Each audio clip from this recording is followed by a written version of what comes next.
ইংরেজি নববর্ষের আন্তরিক শুভেচ্ছা জানিয়ে শুরু করছি আমার এই বছরের প্রথম ব্লগ। আজকের ব্লগটি দেখার জন্য আপনাদের সবাইকে স্বাগত জানাচ্ছি। আসসালামু আলাইকুম। আশা করছি যার যার অবস্থানে সবাই খুবই ভালো এবং সুস্থ আছেন। আলহামদুলিল্লাহ আমরাও বেশ ভালো আছি এবং সুস্থ আছি। কিছুদিন যাবৎ আপনাদের মাঝে কিন্তু রেগুলার ব্লগ আপলোড করছি না। আসলে এটা অনেকটা ইচ্ছাকৃতভাবেই বলা যায়।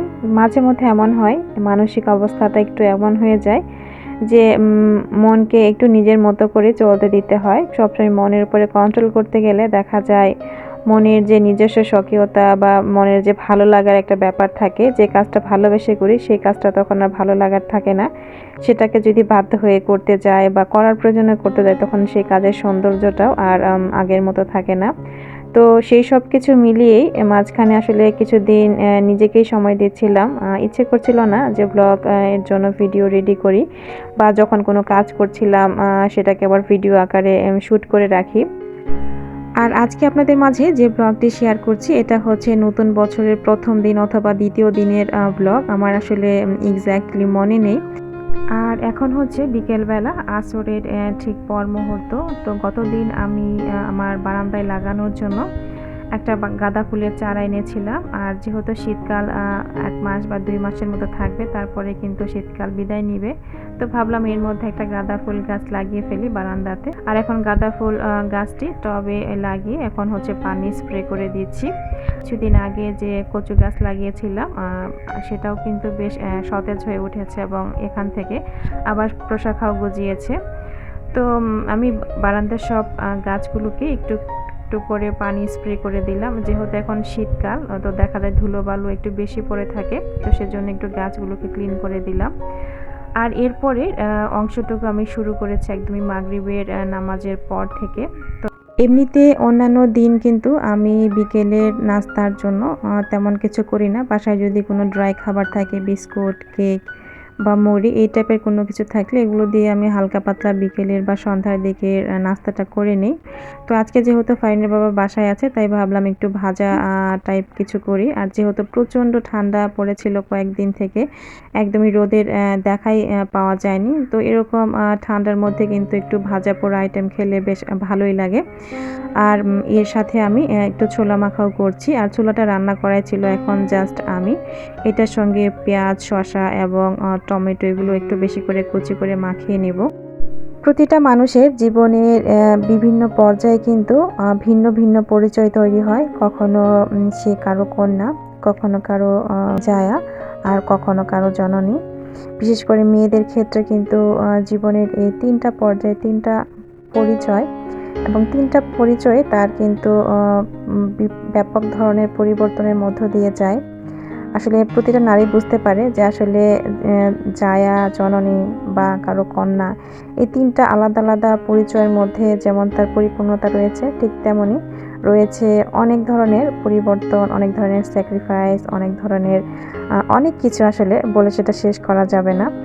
তো আমার কাছে মনে হয় বিশেষ করে নারীদের ক্ষেত্রে যখন সে কন্যা থেকে কারো জায়া বা জননীতে রূপান্তরিত হয়, তখন কিন্তু তাদের জীবনে একটা বড় ধরনের পরিবর্তন আসে। আর সেই পরিবর্তন হয়তো বা বাইরে থেকে কেউ লক্ষ্য না করলেও কিন্তু যার ভিতরে পরিবর্তনটা আসে সে কিন্তু একটা সময় গিয়ে সেটা ঠিকই বুঝতে পারে। জীবনের আসলে প্রত্যেকটা সময়ে মানুষের মন মানসিকতা চিন্তাভাবনা কিন্তু ভিন্ন ভিন্ন রকমের হয়ে থাকে। সেই ভিন্ন ভিন্ন সময় কিন্তু তার চাহিদাটাও ঠিক ভিন্ন ভিন্ন ধরনের।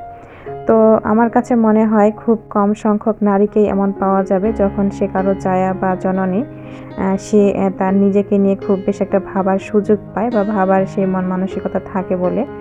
তবে আমি যেটা মনে করি যে সময় চলে যাওয়ার পরে আক্ষেপ করার থেকে সময় থাকতেও নিজেকে নিয়ে একটু ভাবা উচিত।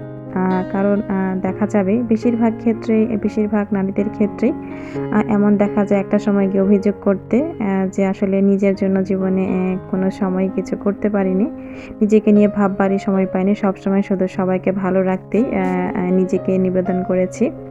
তো একটা সময় হয়তো বা এটা নিয়ে আক্ষেপ করতে হয় অনেকেরই। তো সেই আক্ষেপ যাতে না করতে হয়, সবাইকে ভালো রাখার পাশাপাশি নিজেকে ভালো রাখার দায়িত্বটা কিন্তু নিজেকেই নিতে হয়। নিজের জন্য সময় কিন্তু নিজেকেই বের করতে হয়। নিজের কিছু ভালো লাগা মুহূর্ত বা নিজের কিছু শখ সেগুলো পূরণ করার দায়িত্ব কিন্তু নিজেকেই নিতে হবে। আর আমি যেটা মনে করি নিজে ভালো না থাকলে চারপাশের মানুষজন, আপনজন সবাইকে কিন্তু ভালো রাখা সম্ভব হয় না। নিজের মনের যে ভালো বা মন্দ সেটার প্রভাব কিন্তু তখন কাছের মানুষগুলোর উপর গিয়ে পড়ে। তো সেজন্য আমি মনে করি প্রত্যেকেরই উচিত নিজেকে নিয়ে একটু ভাবা, নিজেকে একটু সময় দেয়া। আর সেই সময় দিতে গিয়ে কিছুদিন আমি একটু অলস জীবনযাপন করেছি বা নিজের মন মতো একটু সবকিছু করেছি। আর যেহেতু ফারিনের এবং ফারিনের বাবার ২ জনের ভ্যাকেশন চলেছে বেশ ১০-১৫ দিনের মতো। তো সেই সময়টাকে একটু আরাম আয়েশ এবং নিজের মতো করে কাটিয়েছি। সেজন্য আলাদা করে আপনাদের জন্য ভিডিও শুটও করা হয়নি। আর এই তো এখন আবার হচ্ছে সংসারের কাজে লেগে পড়েছি পুরো দমে। আর সন্ধ্যার আগে ফারিনের বাবা বাসায় আসার সময় মাছ এনেছিল। আর এটা হচ্ছে পাঙ্গাস মাছ। আর মাছটা একদমই ফ্রেশ ছিল। আমার খুবই পছন্দের একটা মাছ। তাই এখন কিছুটা মাছ রান্না করে রেখে দেব সকালের জন্য।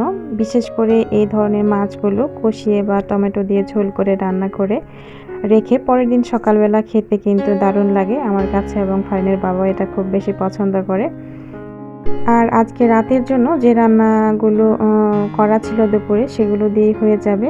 আর ভাবলাম যে একটু বেগুন ভাজি করে নিই। আর এই বেগুনটা হচ্ছে কয়েকদিন আগে আনা ছিল। ডাঁটাটা একদমই শুকিয়ে গিয়েছে। ভাবলাম যে এরপরে হয়তোবা খেলে আর ভালো লাগবে না। তাই রাতে একটু ভাজি করি।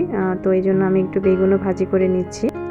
আমার আজকের ভিডিওটি যদি আপনাদের কাছে ভালো লেগে যায় তাহলে প্লিজ অবশ্যই একটি লাইক দিতে ভুলবেন না। আর এখনও আমার চ্যানেলটিকে সাবস্ক্রাইব করে না থাকলে অবশ্যই আমার চ্যানেলটিকে সাবস্ক্রাইব করে পাশে থাকা বেল বাটনের অল অপশনটি সিলেক্ট করে দিতে হবে। আর অলরেডি যারা কাজটি করে দিয়েছেন আপনাদের সবাইকে অসংখ্য ধন্যবাদ।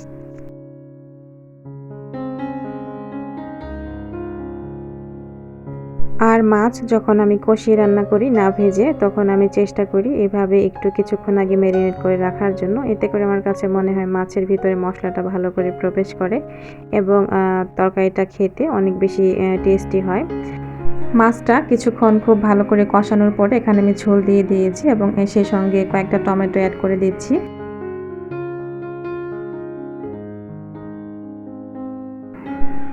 আর এর মধ্যে কিন্তু বেগুনগুলো ভাজা হয়ে গিয়েছে। এখন আমি এটা উঠিয়ে নিচ্ছি। আর আমাদের এখানে যেটা হয় বেশ কিছুদিন থেকেই সকালবেলা দেখা যায় যখন রান্নার খুব বেশি প্রেশার থাকে সেই সময়টাতে গ্যাসের প্রবলেম এতটা বেশি থাকে। তো ইদানিং প্রায় দেখা যায় সকালের রান্নাটা রাতেই সেজন্য করে নিই। আর এর মধ্যে যেহেতু আমার কিচেনের সব কাজ শেষ, রান্না-বান্না সবকিছু। তাই এখন কিচেনের যে বেসিন এরিয়াটা আছে কাউন্টার টপ এবং চুলোর চারপাশটা ভালো করে একটু মুছে ক্লিন করে রাখছি। যেহেতু কিচেনের কাজ মোটামুটি শেষ আর এরপরে শুধু রাতের খাবারটা খাবো। আর সবকিছু একটু ক্লিন থাকলে সকালবেলা এসে শুধু সবকিছু গরম করে খাবারটা সার্ভ করা যাবে এবং সকালে যেহেতু সবারই তাড়া থাকে সেক্ষেত্রে দেখা যায় সবকিছু আবার ক্লিন করে শুরু করতে গেলে অনেক বেশি লেট হয়ে যায়। সেজন্য রাতে একটু সবকিছু গুছিয়ে রাখছি। তো সেই সঙ্গে আজকের ব্লগটি এখানেই শেষ করে দিচ্ছি। সবাই ভালো থাকুন এবং সুস্থ থাকুন। আল্লাহ হাফেজ।